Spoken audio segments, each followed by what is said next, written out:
Since the beginning of recorded history, the human race has been at war. First with members of their own family, then their fellow countrymen, and finally nations at large. Yet perhaps the starting ground for all these conflicts lays somewhere deeper, within the very character of the human condition, in the dark, untouchable crevices of the human heart. It is said that the first iniquity of free will began even before the maiden pilgrimage from the embryo, preceding the very creation of the earth itself, in the forelife of souls in the heavenly realms. The dawn of warfare, some believe, was initiated by a fallen angel whose trespass against God was pride. In ancient Babylonia, in an age so long ago that the exact millennium remains in question, the Tower of Babel began construction. It was to be the single greatest achievement of the human race. A tower so tall that its summit would reach the heavens, and by it prove to the world that their race was superior. It would be God's irony that it would never be finished. Time passed, nations fell, a machine age emerged, and once again the ingenuity of the species which held dominion over all others unveiled what was at the time the most monumental accomplishment ever imagined, the largest machine yet constructed. An automation so mammoth and so revered, even before its first demonstration, that its only befitting name was Titanic. On April 10th, 1912, it set sail. It was boasted to be the ship that God himself could not sink. It would be God's irony that the very element that was meant to keep it afloat would cause it to sink. Water, frozen water, in the form of an iceberg. Not even one voyage did it complete. And then the next age embarked into the annals of human history, perhaps the last age, the space age. Competition for victor was unparalleled. Powerful nations spent billions in unabashed rivalry to outdo the other. The Soviet Union launched the first orbiting satellite, the first animal, the first man. They had logged 500% more hours in space than the United States. And in June of 1969, they launched an unmanned probe to the moon to retrieve the first soil sample from another world, just 1 month before Apollo 11. That's how close the race was. Had their unmanned probe not crash-landed into the lunar surface, the first moon rock brought back to Earth would have been by the Soviet Union. Richard Nixon, president at the time, had this to say about the latest work of the human hand. It is the greatest week since creation, the greatest event since the laying of the foundation of the seas, since the origin of the universe itself, since the design and formation of the delicate human eye through which all these things are perceived, was a flying machine with its 2 passengers landing on its closest celestial neighbor and returning from where it came. Perhaps again, God's irony lies somewhere within this great boast of humankind. The building of the tallest tower for the sole purpose of standing out among the races was never finished. The machine that was so great that it was said to be untouchable by even God never completed its first voyage. And finally, the crowning achievement of humankind, the greatest boast of the species, the event in human history most associated with pride in our own accomplishments, landing on the moon. 20 years later, and years behind schedule, the same space program couldn't put into Earth orbit a telescope with a lens that focused. And yet 2 decades earlier, a mission 100 times more complicated worked on its first occasion.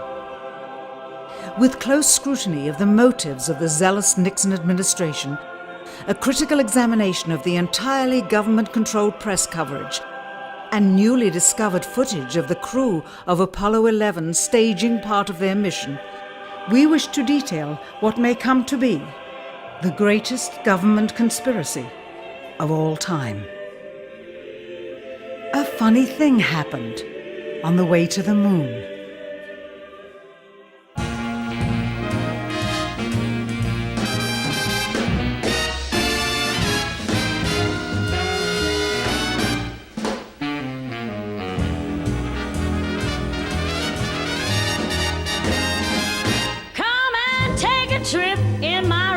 ship. We'll have a lovely afternoon, kiss the world goodbye, and away we'll fly. Destination moon. We'll travel fast as a light till we're out of sight. The earth will be like a toy balloon. What a thrill you'll get riding on my jet. A destination moon. We'll go up, up, up, up, straight to the moon we two. High in the starry blue. I'll be out of this world with you. So away we'll steal in my space mobile, a supersonic, a honeymoon. Leave your cares below, pull the switch, let's go. A destination moon.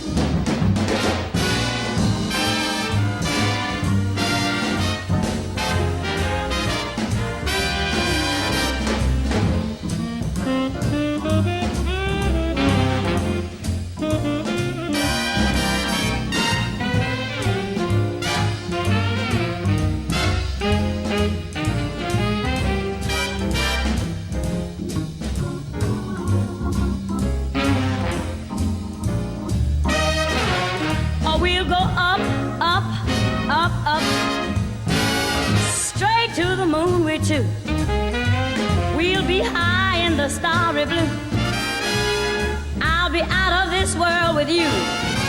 So away we'll steal in my jetmobile, a supersonic, a honeymoon. Leave your cares below, pull that switch, let's go. Destination. We're flying high up in the sky.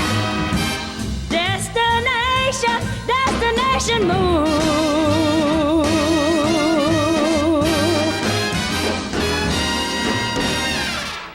Dr. von Braun, how would you say we stand in relation to the Russians, and do you think we can ever catch up? I'm convinced that in the space field, the Russians are ahead of us, particularly in large weightlifting capability.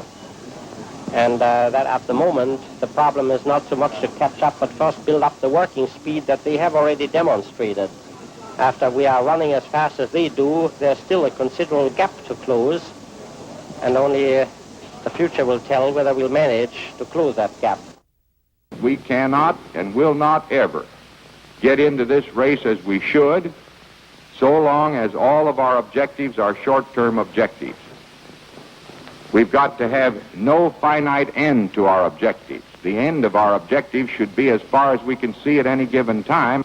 But right now, we need a 10 to 12-year program that has as its ultimate goal the manned domination of space. And if we don't, we're going to be in trouble.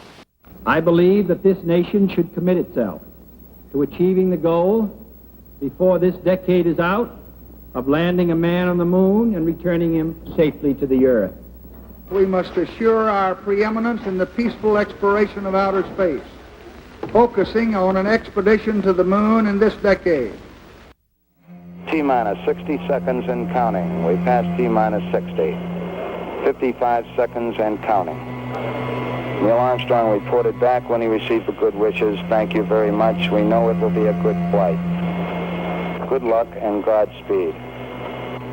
40 seconds away from the Apollo 11 liftoff. All the second stage tanks now pressurized. 35 seconds and counting. We are still go with Apollo 11. 30 seconds and counting. Astronauts report it feels good. T-minus 25 seconds. 20 seconds and counting. T-minus 15 seconds. Guidance is internal. 12, 11, 10, 9. Ignition sequence start. 6.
Unbeknownst to the citizenry, high above the Earth, beginning at an altitude of 1,000 miles and extending an additional 25,000 miles, lay lethal bands of radiation called the Van Allen radiation belts. Every space mission in history with humans on board, from both the United States and Soviet Union, from the first in 1961 to the present, has been well below this deadly radiation field. Mercury, Gemini, Soyuz, Skylab, the Space Shuttle, all maintained altitudes well below 1,000 miles. All except Apollo. The more experienced Soviets spent 100 hours in space for every 20 hours of the US. In order to survive the hour-and-a-half journey through this radiation field necessary to reach the moon and return, solid lead shielding between the astronauts and the exposure outside would be required. The mammoth Saturn V rocket used by Apollo was already 35 stories tall and weighed as much as a battleship.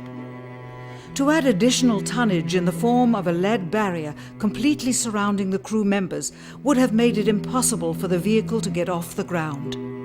That is why the Soviets, though more advanced, only sent an unmanned probe to the moon. The Apollo spacecraft's narrowest shielding was less than 1/8 of an inch of light aluminum. In 1998, the Space Shuttle flew to an altitude of 350 miles, one of its highest altitudes ever, hundreds of miles below the beginning of a field of radiation that was so severe that the astronauts inside of their shielded spacecraft and inside of their shielded spacesuits saw flashes of light with their eyes shut that they described as shooting stars, due to radiation penetrating first the shuttle's shielding, then their spacesuit shielding, then their skulls, and finally the retinas of their closed eyes. As a result, CNN issued the following report noting NASA's unpredicted surprise. The radiation belt surrounding Earth may be more dangerous for spacewalking astronauts than previously believed. Scientists say the phenomena known as the Van Allen belts can spawn killer electrons when the Earth's magnetic field changes. These electrons that are being studied could have an important effect, not only on satellites, which has happened in the past, but could also affect the astronauts by creating large doses of radiation that could influence their health. The electrons can penetrate through various materials, including spacesuits, and can pass through, in fact, the walls of the space station, and can create high charges deep inside of these objects. President Kennedy, a man of political, not scientific background, set the irrevocable goal of landing a man on the moon by the end of the 1960s, just days after America's first astronaut had spent a mere 16 minutes in space, not even achieving a single orbit around the Earth. We choose to go to the moon in this decade and do the other things, not because they are easy, but because they are hard. We take an additional risk by making it in full view of the world. But as shown by the feat of astronaut Shepard, this very risk enhances our stature when we are successful. The technology necessary to launch the massive Saturn V rocket and an intercontinental ballistic missile is 95% similar. When the Soviet Union launched mankind's first satellite, Sputnik, in 1957, there was grave concern that they had mastered space ahead of the United States and might use this advantage to launch a first nuclear strike from an orbit high above North America. When they also put the first animal in space, then the first man in space, then achieved the first spacewalk, the first crew of 3, and the first ever of 2 simultaneously orbiting spacecrafts, concern turned to fear and then horror as America watched their communist enemy achieve all these firsts with no hope in sight of ever catching up. President, a member of Congress said today that he was tired of seeing the United States second to Russia in the space field. I suppose he speaks for a lot of others. What is the prospect that we will catch up with Russia and perhaps surpass Russia in this field? However tired anybody may be, and no one is more tired than I am, it is a fact that it's going to take some time, and I think we have to recognize it. They secured these large boosters which have led to their being first in Sputnik and led to their first putting their man in space. We are, I hope, going to be able to carry out our efforts with due regard to the problem of the life of the man involved this year. But we are behind. If it was impossible to better the Soviets in the space race, which was really a race of technological armaments, what could be done? How could America offset the threat of superior weaponry? Throughout the history of rivalry and war, astute generals of lesser armies than their counterparts have used deceit and misinformation as a method to achieve victory. In World War II, for example, columns of inflatable tanks were placed at locations afar from Normandy to draw German forces away from the real location of invasion. The Star Wars missile defense program rigged tests to make it seem more advanced than it really was. That's the conclusion of the General Accounting Office. The aim was to fool the Soviet Union about US military readiness during the Cold War.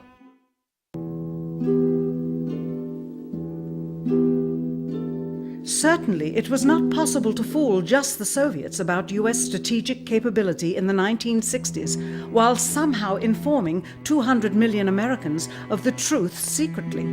In order for them to believe the United States had the capability to go to the moon, everyone would have to believe it.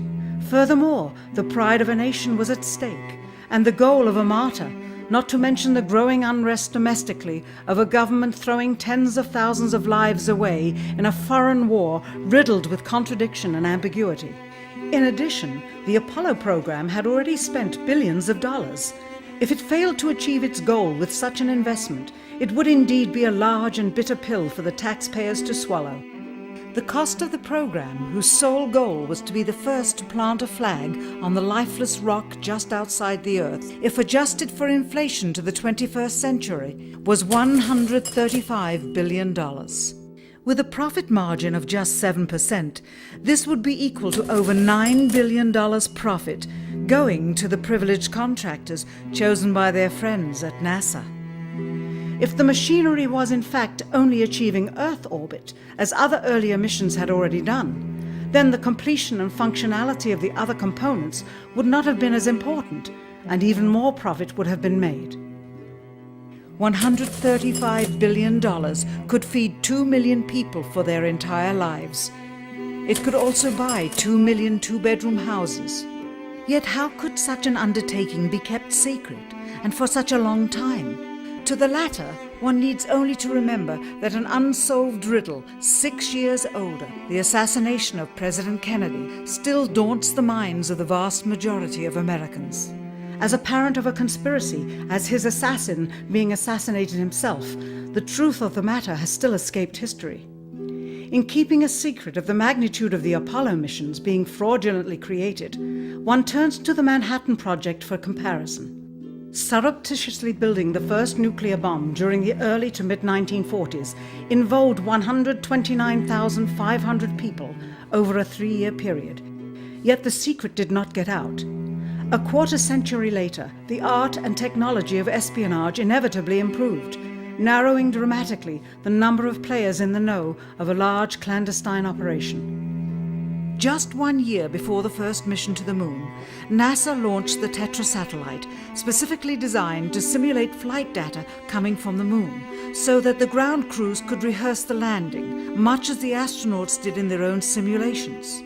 Had it not supposedly fallen back to Earth, all that would have been needed during the actual flight would be a repeat of one of these computer programs, with a few original variations, transmitted to the satellite for rebroadcast to Houston. Scores of computers and their deceived operators on the ground would then receive prearranged information, including the alleged location, altitude, and fuel consumption of the spacecraft, as if it were descending to the moon's surface. If the Soviets tried to find the actual location of an Apollo crew in the hundreds of thousands of miles surrounding the Earth and the moon, it would be tantamount to trying to find a rowboat in the Atlantic Ocean. The fact that the Apollo program was so departmentalized, with various construction and test sites around the country, meant that only a few people saw the whole picture. And for the first time ever, there was no independent press coverage of such an historical event. Whatever pictures and sound were distributed to the public were strictly controlled and previewed by the federal government. They were then disseminated unchecked until this hour. For who would realize that the unthinkable was not only possible, but absolutely true?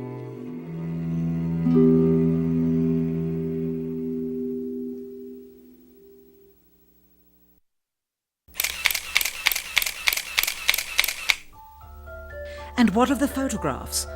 What do they tell us?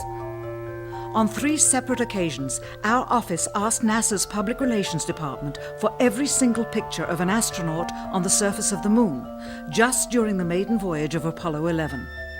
Many duplicates were sent. In all, fewer than 20 pictures were found, including first-hand investigation on site at the agency's vaulted archives. Quite surprising, considering the historical significance of the event. These very photographs are the same ones circulated year after year on anniversary commemorations. It is estimated that in just the first 60 minutes on the Moon, motivated by the tenuous nature of the circumstances, many more exposures could have been expediently taken. Also surprising is the scarcity of photographs of the mission's chief pioneer, Neil Armstrong.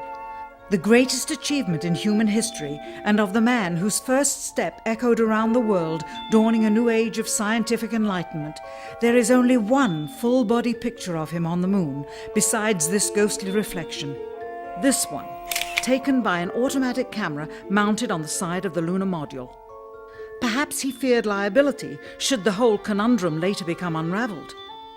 Perhaps he has forgotten that he attested to the authenticity of the event with his signature on this plaque engraved by the federal government.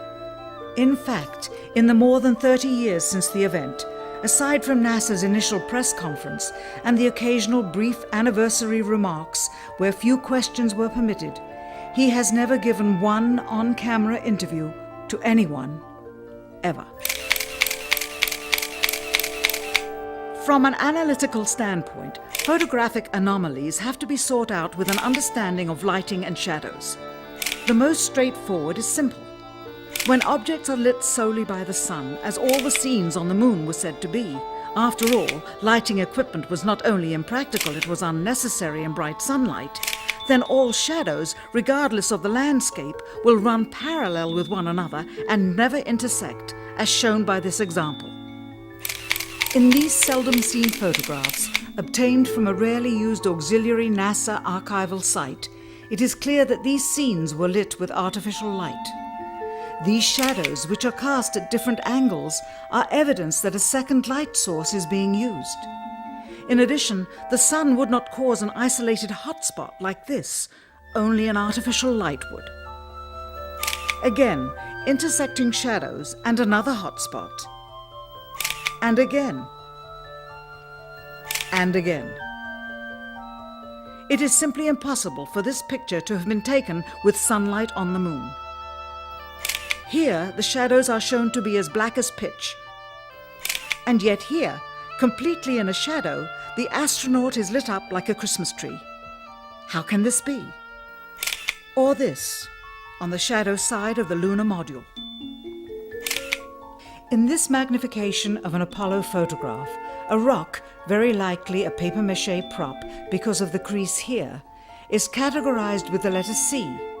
In later releases of the same picture, the letter is gone, probably airbrushed out.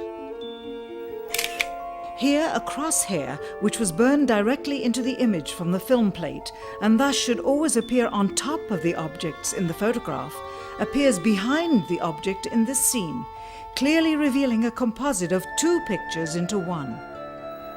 Someone apparently forgot to create a burn crater underneath the lunar module's 10,000-pound thrust engine, despite the fact that during ground tests there was a real concern for the vehicle falling into the hole the engine created as it descended.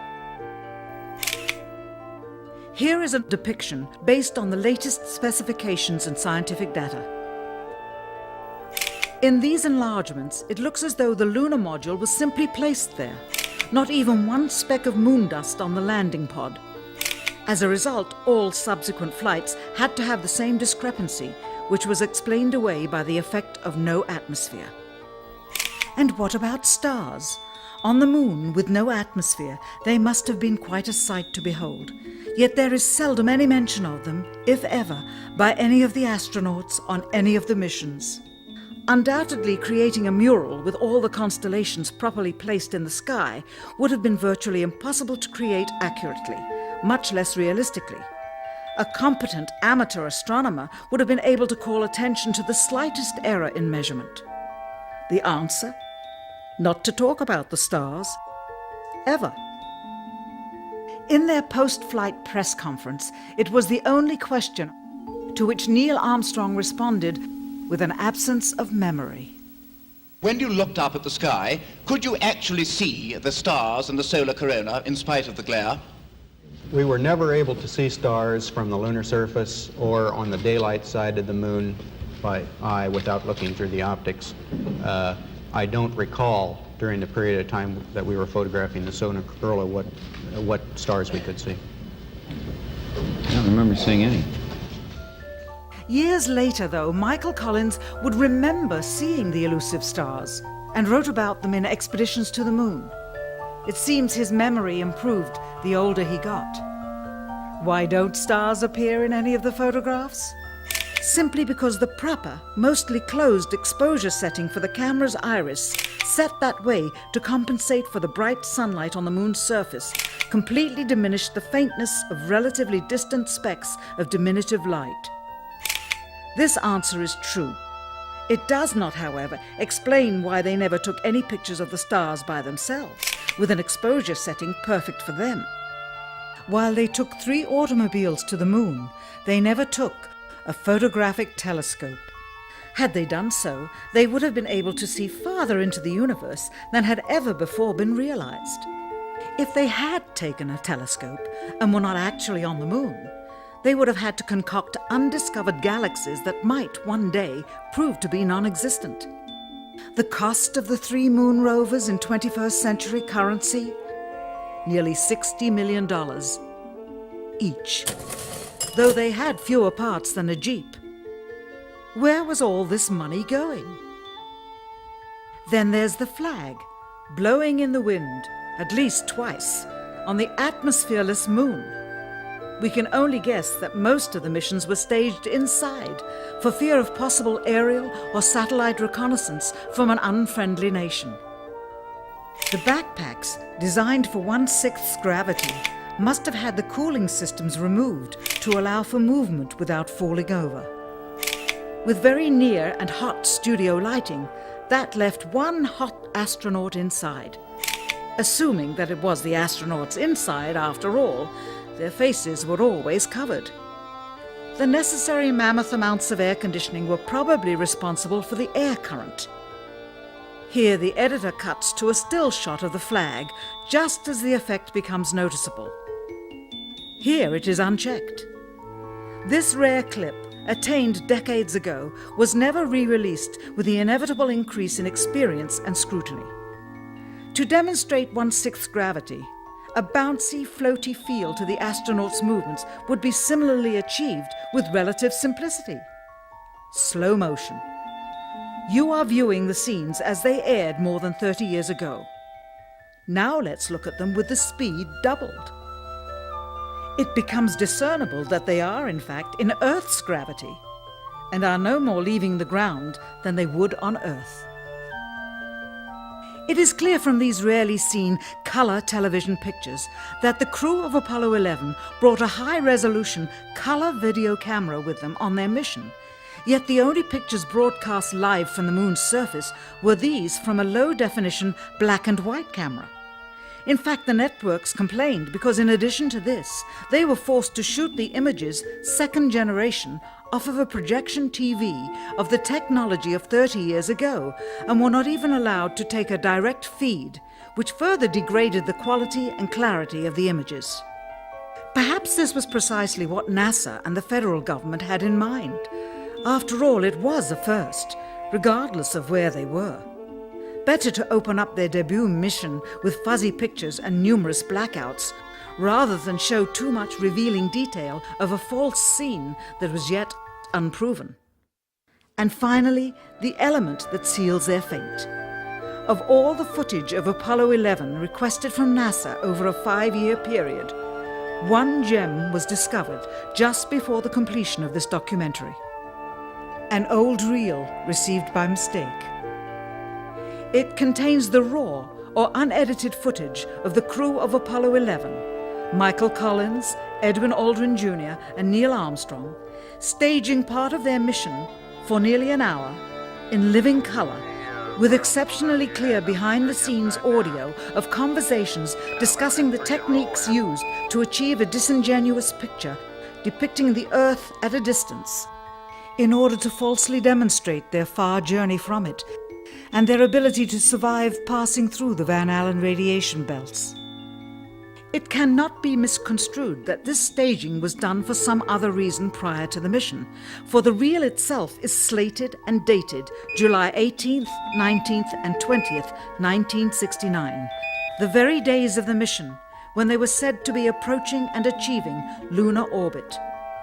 Furthermore, it is apparent they are in genuine zero gravity aboard the actual spacecraft, necessary to convince the mass media of their authenticity, just not any further than Earth orbit, as you will see. In this never-before-seen or heard footage, not only is the radio conversation between the astronauts and Houston Control audible, there is a secondary, private conversation taking place between the crew and a third confidential party, prompting the astronauts with what to say, when to speak, and how to effectively manipulate the camera to achieve the desired misleading effect. NASA claims that the Houston transmissions were the only ones taking place with the astronauts. Listen now as Houston Control initiates a conversation with the crew, only to find them too preoccupied with the behind-the-scenes trickery to respond. Moments pass and the oversight is picked up on by the clandestine third party, who quickly prompts them with talk. Immediately, Neil Armstrong speaks. Hello, Apollo 11. Houston, Goldstone says that the TV looks great. Over.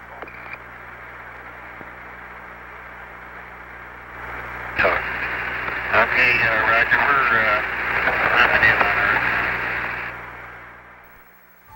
Again, the illusion they are attempting to create is the Earth at a distance to demonstrate their far journey from it and their ability to survive passing through the Van Allen radiation belts. Understand, too, that only about 20 seconds of this raw footage was ever broadcast to the public, and these conversations discussing their deception were believed to be private. Until now. Here they discuss that these television transmissions were in fact not broadcast live as everyone believed. They were first screened and edited for playback later. Roger, Neil. We just wanted a narrative such that we can, when we get to playback, we can sort of correlate what we were seeing. Thank you very much. Here they discuss the fact that they have turned out the lights and have blocked out sunlight from entering the spacecraft through the other windows, as to not cause any reflected light to fall onto the spacecraft's wall in the foreground. Okay, very good. Well, we shut out the sun coming in some of the other windows into the spacecraft, so it's looking through the number one window, and there isn't any reflected light. The reason this was done is so that the truth of the matter would not be revealed. It is this. Though the federal government would have you believe that this is a view of Earth from a distance out of the spacecraft's window as it nears the moon, it is not. What they have ingeniously done is placed the camera at the back of the spacecraft and centered the lens on a circular window in the foreground, outside of which it is completely filled with the Earth in low orbit. The circumference of the window then appears to be the diameter of the Earth at a distance, with the darkened walls of the spacecraft appearing to be the blackness of space around it. That is why they wanted the interior dark and blocked out the sun from entering through the other windows. Here you can see the extruded window, probably 2 inches thick at the bottom. This is because the Earth's shine is coming in at a downward angle. It also causes the Earth to appear to be an irregularly shaped circle, for you are seeing the outside of the window at the bottom and the inside of the window at the top, which together form 2 different sized halves of a circle. Subsequently, this take was never used. As they perfected the shot, a crescent-shaped piece of black material was inset slightly into the window to create the illusion of the Earth's terminator line dividing night and day. It is uncannily convincing. During this segment, intended to be edited and played back later for the worldwide television audience, dated July 18, 1969, Neil Armstrong condemns himself as he states that he is 130,000 miles out, or halfway to the moon, as the NASA flight log also states on this date, when he is in reality in low Earth orbit of a few hundred miles. Roger, Houston, Apollo 11. Calling in from about 130,000 miles out. Here, during another segment, also intended to air after review, Neil Armstrong falsely explains to the viewers how the shot is attained by putting the camera's lens to the window's glass, as it would have to be if they were the claimed distance away from the Earth. We only have one window that has a view of the Earth, and it's filled up with a TV camera. If the window was completely filled up with a TV camera, as he stated, then an astronaut's arm would not be able to get between the camera and the window, as it obviously does here in this outtake. South America becomes invisible just off beyond the Terminator or inside the shadow. You can also notice how the astronaut operating the camera reacted to the mistake by attempting to pan away from it. Blue cast, see white bands of major cloud formations across the Earth. This is a segment that they believed wasn't even being recorded, much less suitable for broadcast, for the lens was being zoomed out and the scene was being changed to that of an interior of the astronauts at work, and apparently the stop button popped back up on the recorder without notice. Here is the diffused work light that they used to see camera controls, but not throw light onto the spacecraft's wall. Here they remove part of the crescent insert.